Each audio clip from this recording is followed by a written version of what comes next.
Irmãos, nós vamos então para a 7ª lição da nossa série de 13 lições. Já estamos aí passando aí a metade, vamos dizer assim, propriamente dito, estamos aí na metade da nossa lição. Hoje é dia 16 de maio do ano de 2020 e a lição que estudaremos nesta manhã são parábolas que ensinam. Então estudaremos a respeito das parábolas de Jesus. Se você não tem, porventura, a lição disponibilizada a você nesse momento, peço que você abra a sua Bíblia no capítulo 13 do livro de Mateus. Ali você cuidará ter ali os ensinamentos das parábolas de Jesus. Você pode fazer uma pergunta bastante clara. O que são parábolas? Parábolas, irmãos, são histórias, são alegorias, são breves comparações e narrativas que Jesus utilizou e utiliza para nos trazer grandes e profundos ensinamentos da parte dele. Nós vemos ali que os discípulos de Jesus estavam sendo preparados, estavam sendo ensinados a respeito do reino de Deus. E Jesus então quis trazer ensinos profundos a respeito do reino de Deus. Então ele utilizou dessa ferramenta tão importante, dessas parábolas, dessas alegorias, dessas breves comparações, para que os seus discípulos, que estavam acostumados com o seu dia a dia ali, o Jesus usava aquela vivência diária dos discípulos para trazer importantes lições a respeito do reino de Deus. E é isso que nós gostaríamos de, nessa manhã, transmitir a vocês, essas parábolas tão maravilhosas de Jesus. O objetivo da nossa lição é analisar as parábolas contadas por Jesus sobre o reino de Deus para compreender aspectos importantes da natureza do reino de Deus. Então nós temos aqui basicamente 4 aspectos extremamente importantes que nós vamos estar estudando nessa manhã. O primeiro tópico da nossa lição foi dividido em 4 itens, né? E são exatamente esses 4 aspectos importantes do reino de Deus. Vamos aqui estudar a respeito dos ouvintes, daqueles que ouvem a palavra de Deus, que ouvem as verdades do reino de Deus. Estudaremos a respeito do crescimento do reino de Deus, que já foi inaugurado, que já está presente em nosso meio.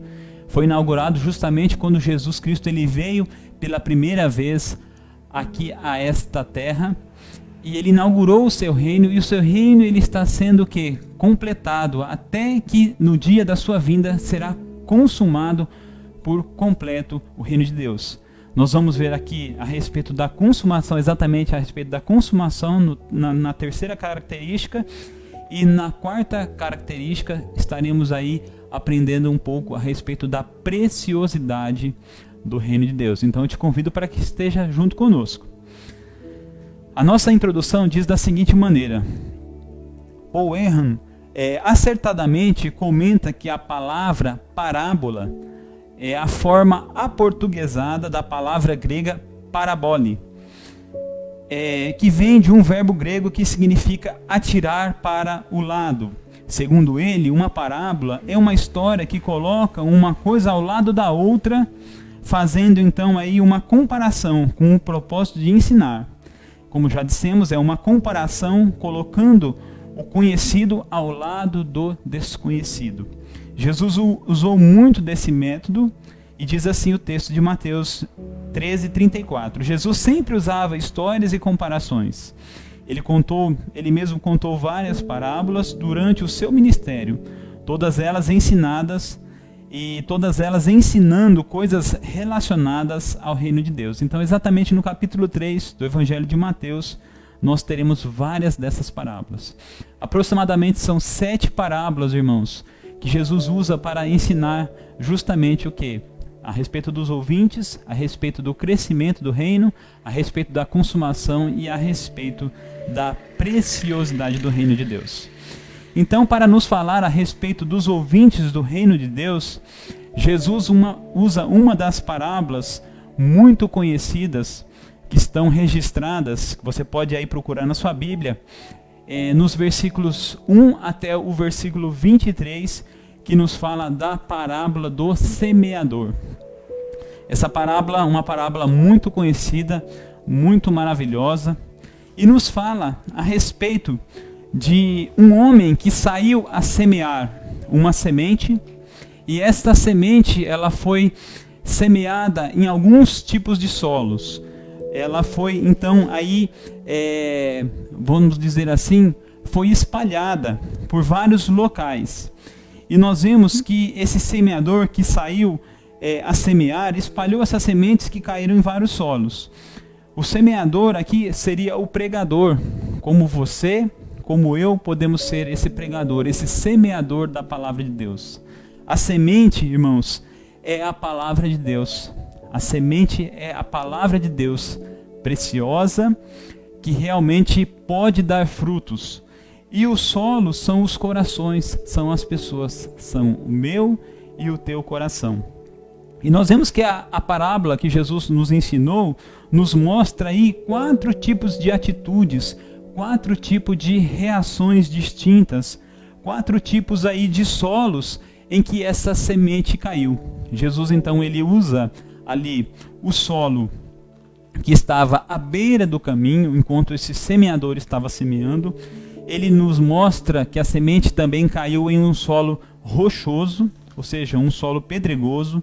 Depois ele nos mostra que essa semente caiu em um solo espinhoso. E depois Jesus, finalizando essa parábola, nos mostra que ela caiu em um solo fértil. Então nós vemos aqui, irmãos, que existem 4 atitudes distintas diante da palavra de Deus. São 4 reações que as pessoas podem ter diante da pregação e da audiência da palavra do Senhor. O semeador, irmãos, ele é conclamado aqui a semear, tão somente espalhar a semente, ou seja, espalhar a palavra de Deus. Mas nós vemos aqui que o foco principal não é o semeador, como na nossa Bíblia mesmo está escrito o título, a parábola do semeador. Nós vemos aqui que o foco principal dessa parábola não é o semeador propriamente dito, mas sim a semente, a palavra que é lançada e os corações que irão recebê-la. Jesus nos mostra então que através do primeiro solo, o solo que estava à beira do caminho, são aquelas sementes que caem ali no transcorrer do caminho, mas que não conseguem penetrar. Nós vemos ali que Jesus mostra que essas sementes que caíram no meio do caminho foram ficando ali e não conseguiram penetrar. E vieram então as aves dos céus e assaltaram essa semente, tomaram essa semente. E Jesus mostra, então explica aos seus discípulos que essa semente que ficou à beira do caminho, muitas vezes são aqueles corações que estão endurecidos, que realmente ouvem a palavra do Senhor, onde as sementes são lançadas, mas não conseguem penetrar por estarem o seu solo endurecido e de tanto ser pisado e deixado as sementes expostas para serem comidas pelos passarinhos. Então muitas vezes, irmãos, nós vemos esse tipo de reação. Jesus nos mostra isso. A semente foi espalhada, primeiramente caiu às vezes à beira do caminho, não conseguiu penetrar, porque aquele solo, como nós sabemos, naquele contexto onde Jesus morava, os caminhos não eram asfaltados como hoje, era de chão batido, mas mesmo assim eram caminhos que eram utilizados com muita frequência. Então a semente não conseguia penetrar porque estava endurecido. E assim são o coração de muitas pessoas.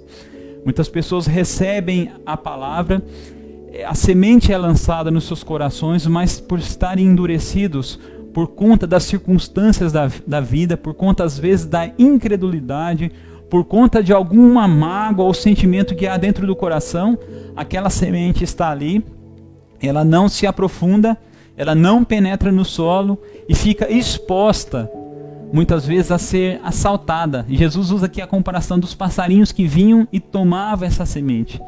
Então, Jesus nos dá um alerta para nós não sermos esse tipo de solo, não termos o nosso coração endurecido.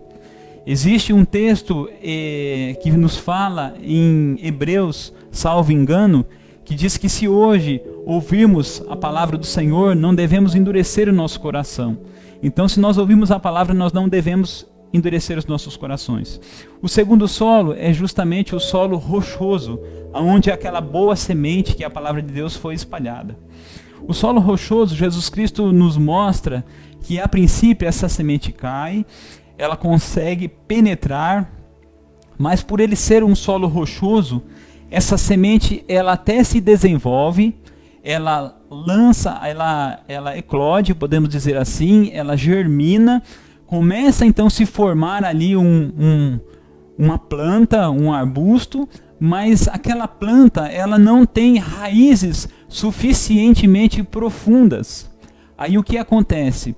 Com a luz do sol, ela irradia naquelas pedras, aquela raiz está superficial, não está profunda, então o sol acaba o quê? Queimando e matando. Ou também aquela planta, por não haver profundidade, ela não consegue buscar os nutrientes necessários para a sua subsistência. E assim Jesus usou essa comparação. Então Jesus nos mostra, irmãos, que muitas vezes essas pessoas que recebem a palavra e que são comparadas como o terreno que é rochoso, elas recebem a semente, a planta realmente ela nasce, mas infelizmente no final ela acaba sendo frustrada. Aquela planta ela não consegue produzir frutos. Por quê? Porque a sua raiz então está exposta, o sol vem, o calor vem, então mata. E Jesus então mostra, irmãos, que muitas pessoas recebem a palavra de Deus verdadeiramente, que a semente germina, ela brota e começa a se formar uma planta. Mas por muitas vezes terem as suas raízes com pouca profundidade ou quase nenhuma profundidade, nas circunstâncias da vida, muitas vezes quando vem as dificuldades, como Jesus fala, o calor vem e acaba abrasando aquela raiz. Ou seja, no momento da tribulação, do calor da tribulação, como nós temos passado, Jesus nos conclama, irmãos, a nós lançarmos as nossas raízes profundamente, buscarmos a água, a seiva de maneira profunda, para que quando nós formos atacados pelas circunstâncias ruins da nossa vida, nós possamos ter o que? Firmeza, possamos estar consolidados, arraigados no Senhor Jesus Cristo e na sua palavra. Esse então é o segundo solo. O terceiro solo é aquele solo que Jesus mostrou como sendo o solo espinhoso. O solo espinhoso, irmãos, é aquele solo que possui as ervas daninhas. Os irmãos que já trabalharam na lavoura, aqueles que estão nos ouvindo nessa manhã, que já tiveram oportunidade de trabalharem na roça, vamos dizer assim, sabe muito bem a dificuldade de uma lavoura quando ela é atacada pelas ervas daninhas. Se não for feito um trabalho de capina, se não for feito de repente um trabalho de boa preparação do solo, e aquela semente boa é lançada, ela germina, muitas vezes os espinhos vêm e sufocam aquela planta, não deixa ela se desenvolver. E Jesus então usa essa comparação, nos mostrando que a semente caindo entre os espinhos, ela pode por vezes ser sufocada. Assim é o coração de muitas pessoas que recebem a palavra do Senhor, mas por estarem ocupados com os cuidados dessa vida. Jesus nos fala que muitos estão ocupados com os cuidados dessa vida, então a semente ela não consegue germinar suficientemente bem.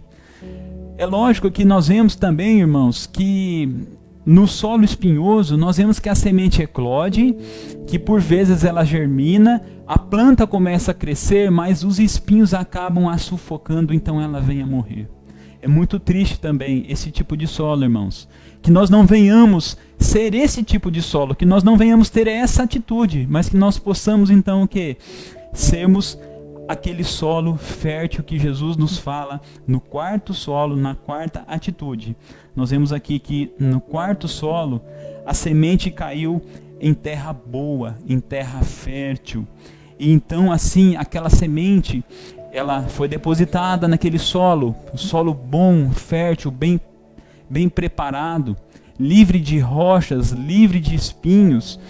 Então aquela semente ela eclode, ela germina, ela prospera, aquela plantinha comece então a crescer. Então nós vemos, irmãos, que a palavra de Deus, ela é a semente excelente.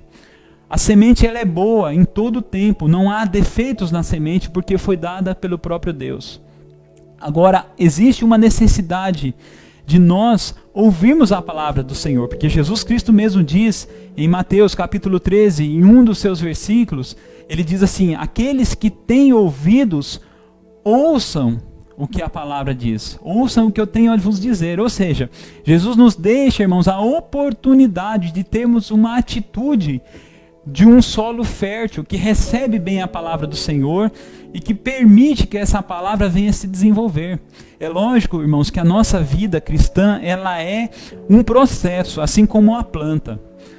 No livro de Provérbios conhecemos muito bem o texto que diz que a vida do crente é como a luz da aurora. O sol nasce, ele começa então a vir, a se levantar, até que ele fica a pino, ou seja, o sol do meio-dia. A vida do crente também é assim, ele vai nascendo, ele vai iluminando, até, como diz o provérbio, até ser dia perfeito. Então Jesus nos mostra esses tipos de solo, e assim nós concluímos a nossa primeira pergunta. Depois, irmãos, nós vemos também uma outra parábola que nos fala um pouco a respeito do crescimento, exatamente desse crescimento do reino de Deus nas nossas vidas.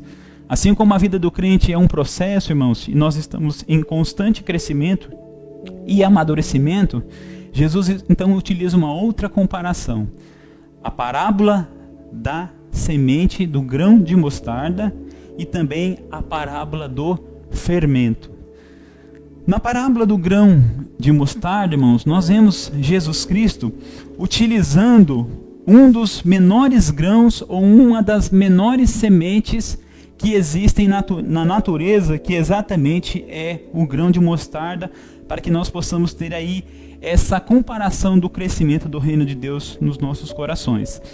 Essas duas parábolas, irmãos, elas formam um par. Elas são duas parábolas que se fundem, podemos dizer assim, e que podem ser muito bem estudadas juntas, né? Como nós já dissemos, parábola do grão de mostarda e do fermento. O que elas ensinam, irmãos? A parábola do grão de mostarda nos ensina que o grão de mostarda é uma semente pequena, como nós já dissemos, e que ela sendo lançada no campo, conforme nos diz a palavra do Senhor, que o campo é o mundo, ou seja, conforme ela é lançada nos nossos corações, mesmo sendo uma sementinha bem pequena, considerada quase como insignificante, ela cresce muito bem e se torna um grande arbusto. No contexto da vida de Jesus, a parábola, ou melhor, o grão de semente de mostarda justamente era utilizado para mostrar isso mesmo, a pequenez do começo e a grandiosidade do fim.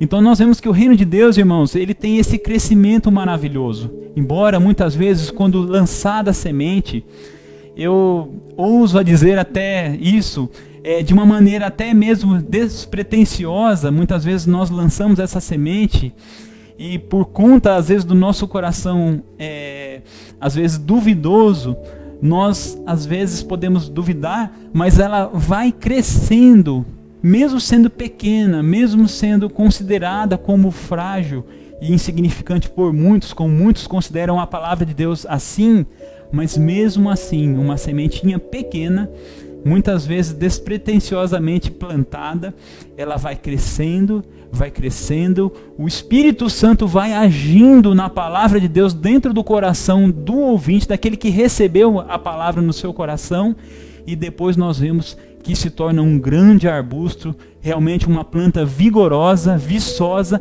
e que produz muito fruto. Como Jesus mesmo diz na parábola do semeador, e muitas vezes produz fruto de 100 para 1, ou seja, em 100% a pessoa frutifica, ela produz esse fruto. E depois nós vemos, irmãos, a parábola do fermento. O que é o fermento? O fermento é um produto que traz o quê? Levedura às massas, principalmente massas de pães. Nós vemos que os padeiros utilizam o fermento para que dê volume à massa. É claro que na Bíblia também nós vemos o fermento sendo usado como uma maneira de fazer uma comparação negativa. Nós vemos isso também. Mas aqui, especificamente, Jesus Cristo está comparando a propriedade e a qualidade útil e benéfica do fermento no sentido de promover crescimento. Então nós vemos, irmãos, que o fermento, assim como o fermento é usado na massa do pão para trazer crescimento, Jesus compara ao reino de Deus também como esse fermento, que sendo, ou seja, colocado na vida de uma pessoa, a palavra vai sendo colocada na vida daquela pessoa e ela vai levedando positivamente, ela vai trazendo o quê? Um crescimento espiritual. Daqui a pouco, aquela massa antes disforme, sem tanta utilidade, ela vai sendo levedada e depois é levada ao forno, ela é aquecida, assada, e ali está um fruto bom. Ali tem, vamos dizer assim, um pão que traz alimento para muitas pessoas. Assim é a palavra de Deus, irmãos. Ela entra dentro de nós, transforma a nossa vida, nós somos provados por Deus, e diz a palavra que quando somos provados e aprovados, nós somos úteis para toda a boa obra, conforme diz a palavra do Senhor. E assim nós vemos essa comparação tão maravilhosa e essas outras duas parábolas a respeito do crescimento. Os nossos irmãos comentaristas nos dizem assim, que o ponto central do ensino dessas duas parábolas é um só, é o contraste entre o começo e o término, entre a pequenez inicial e a grandeza final. O que Jesus quer dizer com isso, irmãos? Que mesmo que o começo seja pequeno, por isso que o profeta nos fala que nós não devemos desprezar os pequenos começos. Estudamos isso na lição passada. Os pequenos começos não devem ser desprezados. O que nós temos que manter é, irmãos, uma constância em nossa vida, porque certamente o final será glorioso e maravilhoso. Agora nós vamos, irmãos, para o terceiro item que nos fala a respeito da consumação do reino de Deus. Se algo que foi plantado, que foi lançado na terra, e que nós dissemos que ele vai germinar, vai brotar e vai começar a crescer. Jesus então depois fala aos seus discípulos a respeito do crescimento. Então nós vemos ali um processo. Jesus ensinando aos discípulos o processo do reino de Deus na vida das pessoas. Agora ele nos fala a respeito dessa consumação. Tudo aquilo que inicia, irmãos, a tendência é o quê? É ele ter um começo, um meio e um fim. Então Jesus mostra aqui, irmãos, a consumação do reino de Deus. Não um fim no sentido de acabar, mas num sentido de completude, de ser completo. Nós vemos então que a consumação do reino de Deus, Jesus então usa a comparação da parábola, tanto do trigo e do joio, como nós estamos muito acostumados e sabemos muito bem a respeito dessa parábola, e também a parábola da rede de pesca. Então nós temos aqui, irmãos, ensinamentos maravilhosos e preciosos a respeito desta parábola do joio e do trigo. Então nós vemos aqui, irmãos, que o trigo era o quê? Uma plantação muito comum nos tempos de Jesus, porque do trigo eles faziam o seu alimento, faziam o pão.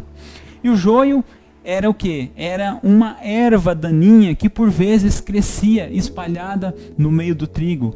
E por incrível que pareça, irmãos, nós não vamos aqui nos aprofundar nessa parábola, porque não é o objetivo dessa lição propriamente dita, mas apenas a título de ilustração, o joio é muito semelhante ao trigo e o trigo é muito semelhante ao joio.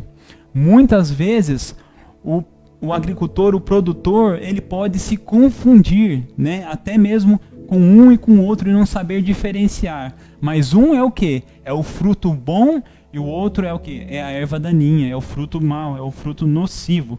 E as lições que nós podemos aprender aqui, irmãos, que a consumação do reino de Deus, como será o desfecho de todas as coisas. Jesus nos traz, irmãos, um alerta e nos aponta para o futuro. Que da mesma maneira que o reino de Deus foi iniciado com a sua primeira vinda, na sua segunda vinda, quando ele voltar, e esse dia já está muito próximo, irmãos. Nós temos que nos atentar para isso. Já está muito próximo. Então Jesus consumará o reino de Deus de uma vez por todas. Então nós vemos aqui, irmãos, que na parábola do joio diz que um homem, ele então semeou uma boa semente. Nós vemos aqui que na nossa lição, no comentário, diz assim, que a parábola do joio e do trigo e a parábola da rede diz que o propósito que o Senhor Jesus, ele explicou a parábola do trigo e do joio aos seus discípulos, que um homem plantou uma boa semente, esse homem, ele é o filho do homem, ou seja, é Jesus Cristo que planta essa boa semente, a semente do reino de Deus. E o joio, justamente aquela semente ruim, seria o quê? Os filhos do maligno. O trigo são os filhos de Deus, são a boa semente, e os joios são os filhos do maligno, seria a má semente. O campo onde eles foram plantados é o mundo. O mundo está sendo aí, irmãos, realmente plantado. Jesus mesmo disse aos seus discípulos, olha, roguem ao Senhor da seara que mande mais ceifeiros, que mande mais trabalhadores, porque realmente o campo é extenso, o campo é muito grande e eles estão trabalhando. Embora que o reino de Deus esteja presente, o mal ainda está ativo no mundo. E nós temos visto isso, irmãos. Não é nem necessário nós dizermos isso, porque as evidências são claras. Embora o reino de Deus esteja já implantado no mundo, o mal ainda está trabalhando e tentando destruir e matar, conforme disse mesmo Jesus. Que o inimigo veio senão a matar, roubar e a destruir. O detalhe é que, por isso mesmo, os filhos do reino e os filhos do maligno convivem juntos. Muitas vezes nós convivemos, o trigo convive junto com o joio e o joio junto com o trigo. E um ensino maravilhoso, irmãos, que nos mostra aqui, que o detalhe é que no dia da colheita, o joio será arrancado e lançado no fogo para ser queimado, enquanto o trigo será recolhido para ser guardado no celeiro. Glória a Deus. Interessante, irmãos, aqui, uma coisa que nós temos que nos atentar e realmente nos atentar muito bem. O Senhor Jesus não nos chamou, irmãos, para sermos, podemos dizer assim, aqueles que farão a separação entre o joio e o trigo. De maneira nenhuma. Jesus deixa claro que quem vai separar o joio do trigo será Ele mesmo, enviando os anjos que no dia do Senhor, da vinda do Senhor, correrão pelos cantos dessa terra e ali então, irmãos, buscarão, porque eles sim, irmãos, terão aí a capacitação de Deus para recolher todo o trigo e separar todo o joio. Porque quando nós, irmãos, pensamos que podemos ter essa função, muitas vezes nós podemos tirar o joio, mas também tirar o trigo junto com o joio, porque nós não temos esse discernimento total em sabermos o que é trigo e o que é joio. Então vamos deixar essa função para o nosso Senhor, para os seus anjos, como diz aqui. Com essa colheita narrada na parábola, vem a plenitude do reino de Deus. Então aquilo que foi plantado no início, irmãos, que está tendo um crescimento, conforme nós já dissemos, alcançará o que? A sua plenitude somente na vinda do Filho do Homem. E naquele dia o Senhor então fará a separação. E a parábola da Páscoa é muito semelhante à parábola do trigo e do joio. Nos mostra, nos narra o pescador que saiu a pescar e lançou então as suas redes ao rio, ao mar, e trouxe uma infinidade de peixes. E então o pescador começou a selecionar os peixes bons, e ele separou para si e deixou os peixes maus, e então ele dispensou aqueles peixes maus. Então nós vemos aqui que chegará o tempo, irmãos, chegará o momento em que realmente o Senhor, ele vai acabar de uma vez com toda a maldade que existe no mundo. Mas não é a nossa função, irmãos, fazer essa escolha, fazermos essa separação. Nós não fomos chamados para isso. Nós somos chamados o quê? Para podermos semear a boa palavra de Deus. O apóstolo Paulo mesmo, dizendo em uma das suas cartas, ele diz: eu plantei, Apolo regou, mas quem dá o crescimento é o Senhor. Então que nós possamos ter essa verdade no nosso coração. E para nós já irmos aí para o final da nossa lição, irmãos, a preciosidade do reino de Deus. Se nós vemos todo esse processo, irmãos, e vimos como é importante nós fazermos parte desse reino, e de termos uma atitude positiva, uma resposta positiva à palavra de Deus, nós vamos entender o porquê. Porque o reino de Deus é algo muito precioso, irmãos. É algo inestimável. É algo que não possa ser comparado a nada que exista nesse mundo de mais valioso. Ou seja, ele sobrepuja. O seu valor é muito maior. E Jesus, irmãos, ele utiliza a parábola exatamente do tesouro perdido e da pérola. No tesouro perdido, irmãos, nós vemos aqui essa parábola tão maravilhosa. Diz assim, os nossos comentaristas. Esta parábola, irmãos, nos ensina sobre a preciosidade do reino de Deus, de quão precioso é o reino de Deus e quão importante e diferencial é para as nossas vidas encontrarmos esse tão valioso tesouro. Quem não gosta de encontrar um tesouro, né, irmãos?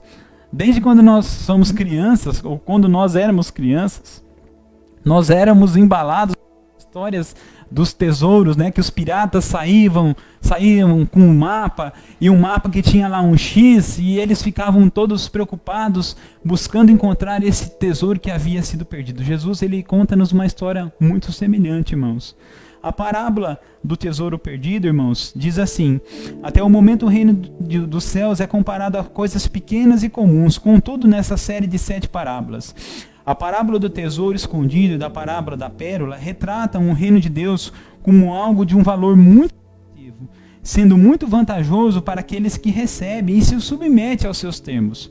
Jesus comparou o reino de Deus com um tesouro escondido em um campo que, ao ser encontrado e avaliado, causa tanta alegria em quem o achou, que gera uma atitude de desapego a tal ponto de se vender tudo o que se tem para obtê-lo. Nós vemos, irmãos, que nos tempos de Jesus, do antigo Israel, da antiga Palestina, sabemos que os povos viviam em constantes conflitos, em constantes guerras.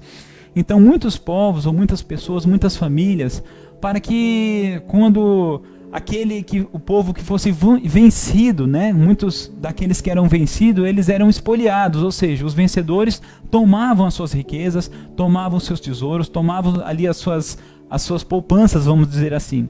Então, para que as pessoas não perdessem os seus tesouros, muitas vezes eles enterravam na esperança de um dia poder voltar para buscar.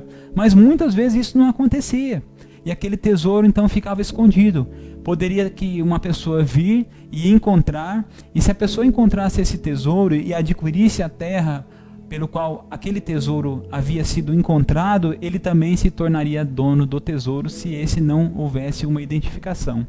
Jesus então usa-nos essas histórias, irmãos, essas parábolas, para nos mostrar que quando nós encontramos o reino de Deus, irmãos, quando nós encontramos isso que é tão valioso e é comparado a um tesouro, dentro do nosso coração devemos ter a atitude de que nada mais nos importa, que nada no mundo é tão importante de que nós temos esse encontro com Deus, com a palavra do Senhor.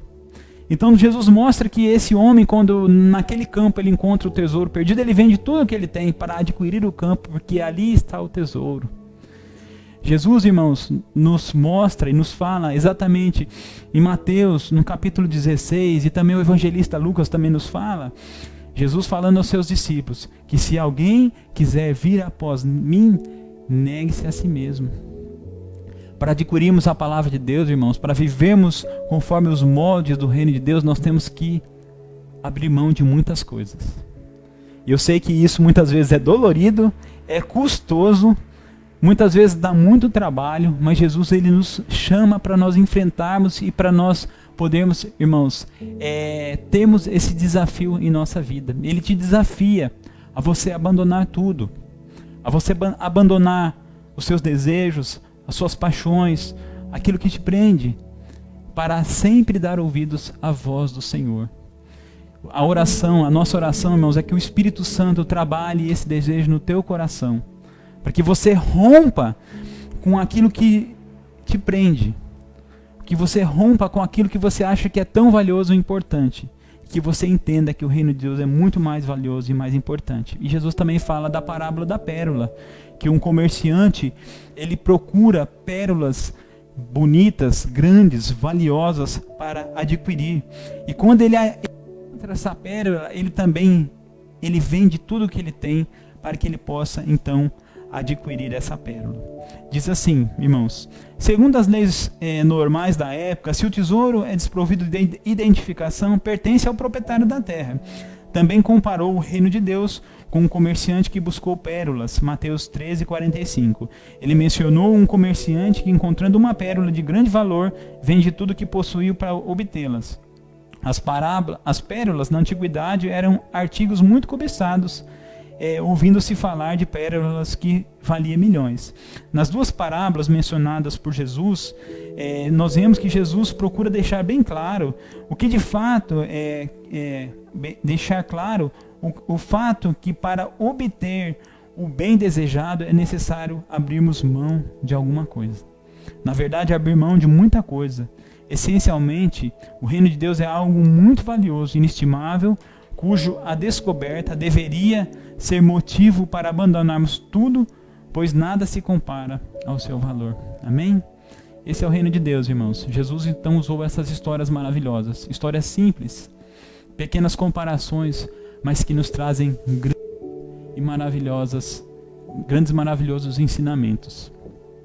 O objetivo de Jesus, irmãos, não era nos chamar a atenção para as histórias propriamente dito, mas assim como quando nós ouvimos uma fábula, uma história, uma comparação, o que nós buscamos? A moral da história. A moral da história, irmãos, que Jesus vem nos mostrar, que o reino de Deus, ele é uma boa semente, ele é perfeito, que caindo em solo fértil, ele germina e cresce. Que o reino de Deus, irmãos, ele é um reino que está em constante crescimento, ou seja, é um reino que ele está crescendo em todo o tempo. E mesmo que muitas vezes ele possa ser comparado a um grão insignificante, assim como o grão de mostarda, mas ele cresce vigorosamente e se torna uma grande árvore. E também nós vemos que o reino de Deus, irmãos, um dia se consumará. E Jesus, ele te convida para fazer parte desse reino. Jesus, ele te convida para ser trigo e não joio. Jesus, ele te convida para ser os peixes bons que estão na rede e não os peixes maus que serão dispensados. E por fim, irmãos, Jesus, ele nos mostra que o seu reino é algo que tem um valor superior a qualquer riqueza ou poder ou bem ou qualquer benefício que esse mundo possa te oferecer. Não se engane, Jesus Cristo está voltando para nos buscar. Amém?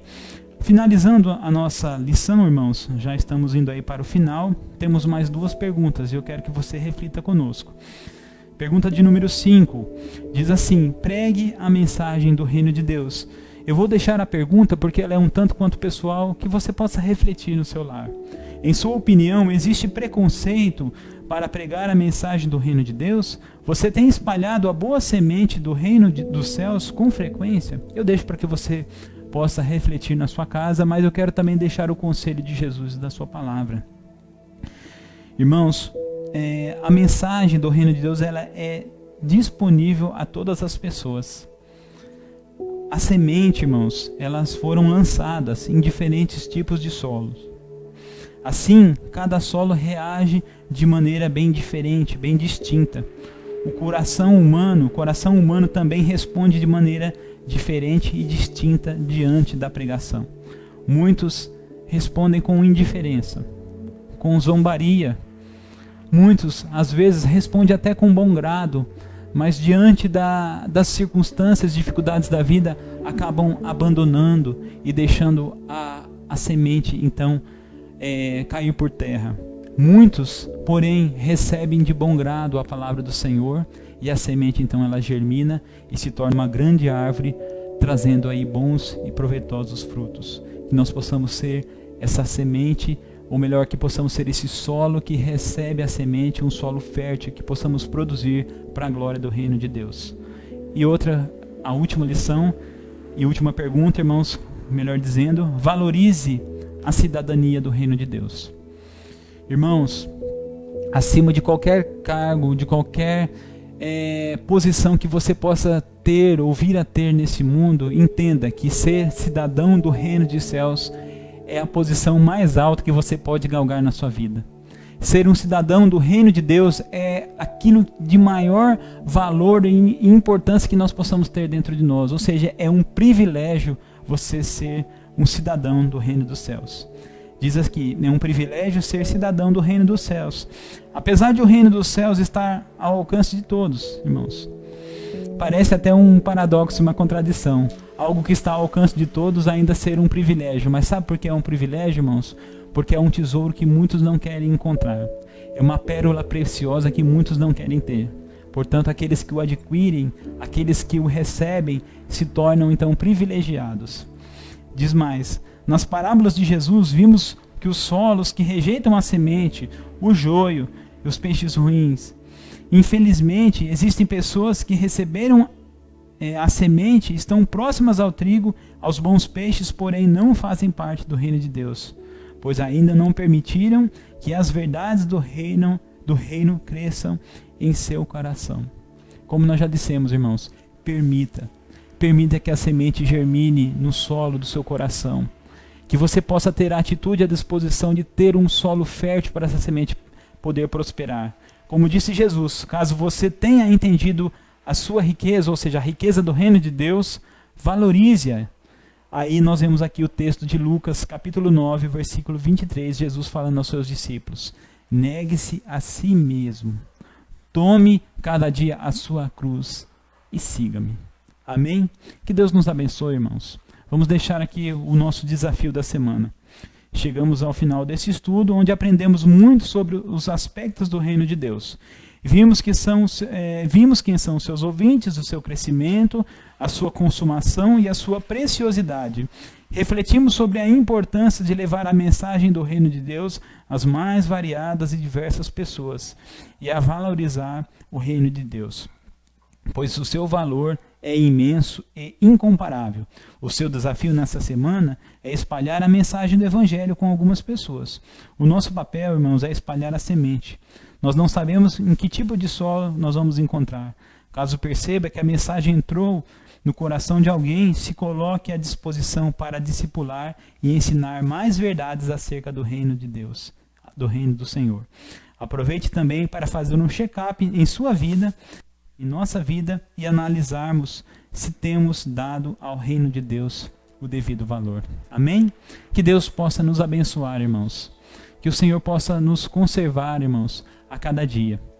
Não desista também dos solos, tá, irmãos? Porque muitas vezes um solo pedregoso e espinhoso pode se tornar um solo fértil, conforme o que? A nossa perseverança também. Amém? Que Deus nos abençoe, em nome de Jesus.